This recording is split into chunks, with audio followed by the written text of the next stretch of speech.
Malappuram Areekode football മത്സരത്തിനിടെ മർദ്ദനമേറ്റ വിദേശ താരത്തിനെതിരെയും case. Areekode സ്വദേശിയുടെ പരാതിയിലാണ് നടപടി. മത്സരം കാണാനെത്തിയപ്പോൾ മർദ്ദിച്ചുവെന്നാണ് പരാതി. താരത്തെ മർദ്ദിച്ചവർക്കെതിരെ നേരത്തെ കേസെടുത്തിരുന്നു.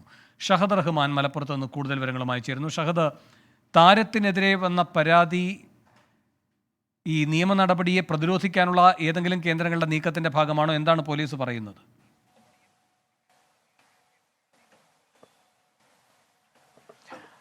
അതായത് താരത്തിനെതിരെ പരാതി ഈ സംഭവത്തിന് ശേഷം, അതായത് താരം പരാതി നൽകിയതിന് ശേഷമാണ് കൊടുത്തിട്ടുള്ളത് എന്നുള്ളതാണ് നമുക്ക് ലഭ്യമാകുന്ന സൂചന. അത് സംബന്ധിച്ച് ഒരു വ്യക്തതയില്ല. പക്ഷേ കഴിഞ്ഞ ദിവസം ഈ താരത്തിനെ ആക്രമിച്ച വലിയൊരു കൂട്ടം ആളുകളുടെ ദൃശ്യങ്ങൾ സോഷ്യൽ മീഡിയയിൽ പ്രചരിച്ചിട്ടുണ്ടായിരുന്നു.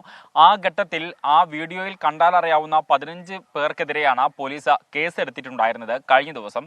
ഇപ്പോൾ ഇന്ന് പുതുതായി പുറത്തു വരുന്ന വാർത്തയനുസരിച്ച് ഈ താരത്തിനെതിരെയും കേസെടുത്തിട്ടുണ്ട് എന്നുള്ളതാണ്. ഇപ്പോൾ നമ്മൾ സ്ക്രീനിൽ കാണിക്കുന്ന ഈ ദൃശ്യത്തിൽ കൃത്യമായിട്ട് കാണാം ഈ താരം ഓഡിയൻസിൽ ഒരാളെ പോയി ചവിട്ടുന്നത്. പക്ഷേ ഈ ചവിട്ടുന്നതിന് മുൻപ് ഈ ഓഡിയൻസിൽ ഉണ്ടായിരുന്ന ആളുകൾ ഈ താരത്തിന് നേരെ വർഗീയ അധിക്ഷേപം നടത്തുകയും ഒപ്പം തന്നെ കല്ലെടുത്തെറിയുകയും ചെയ്തിട്ടുണ്ട് എന്നുള്ളതാണ് പ്രധാനമായിട്ടും ഇയാളുടെ പരാതിയിൽ പറയുന്നത്. അതുകൊണ്ടാണ് ഇപ്പം ഇരുവർക്കുമെതിരെ പോലീസ് കേസെടുത്തിട്ടുള്ളത്. പ്രധാനമായിട്ടും നമുക്കറിയാം, മലപ്പുറത്ത് ഒരുപാട് സെവൻസ് ഫുട്ബോൾ ടൂർണമെന്റുകളും അല്ലാത്ത ടൂർണമെന്റുകളൊക്കെ നടത്തുന്ന ഒരു സാഹചര്യമാണ്. പ്രത്യേകിച്ച് ഇതര സംസ്ഥാനങ്ങളിൽ നിന്നും രാജ്യങ്ങളിൽ നിന്നും ഒക്കെ തന്നെ താരങ്ങൾ വരികയും ചെയ്യുന്ന ഒരു സാഹചര്യമുണ്ട്. അപ്പോൾ ഇത്തരത്തിൽ ഒരു താരത്തിന് മർദ്ദനമേൽക്കുന്നു എന്ന് പറയുന്നത് അത് ജില്ലയെ ഒട്ടാകെ മോശത്തിലാക്കുന്ന ഒരു സാഹചര്യമാണ്, അല്ലെങ്കിൽ ജില്ലക്കൊട്ടാകെ മാനക്കേടുണ്ടാക്കുന്ന ഒരു സംഭവമാണ്. കാരണം കൂടുതൽ താരങ്ങൾ ഇങ്ങോട്ട് വരാൻ മടിക്കും. ഒപ്പം തന്നെ മലപ്പുറത്തിന്റെ ഫുട്ബോൾ പെരുമ അത് ലോക ശ്രദ്ധ പിടിച്ചു പറ്റിയ ഒരു സംഭവമാണ്. അതിന് നാണക്കേടുണ്ടാക്കുന്ന ഒരു സാഹചര്യം കൂടിയുണ്ട്. അതുകൊണ്ടാണ് രണ്ടിനെയും പ്രതിരോധിക്കാൻ ഇപ്പോൾ പോലീസിന്റെ ഭാഗത്തു നിന്നും ഇത്തരം ഒരു നീക്കം നടത്തിയിട്ടുള്ളത് എന്നുള്ളതാണ് നമുക്ക് മനസ്സിലാക്കാൻ സാധിക്കുന്നത്. കഴിഞ്ഞ ദിവസം ഈ താരം ആശുപത്രിയിൽ ചികിത്സയൊക്കെ തേടിയിട്ടുണ്ടായിരുന്നു. അദ്ദേഹത്തിന് ആൾക്കൂട്ട മർദ്ദനത്തിൽ ഗുരുതരമായി പരിക്കേൽക്കുന്ന സാഹചര്യം ഉണ്ടായിട്ടുണ്ടായിരുന്നു.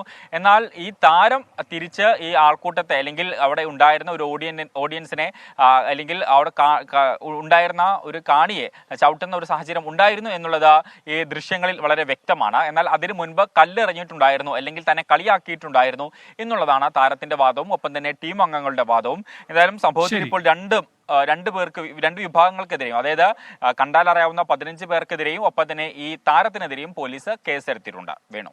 ഷഹദ് റഹ്മാനാണ് മലപ്പുറത്ത് നിന്ന് വിവരങ്ങളുമായി ചേർന്നത്.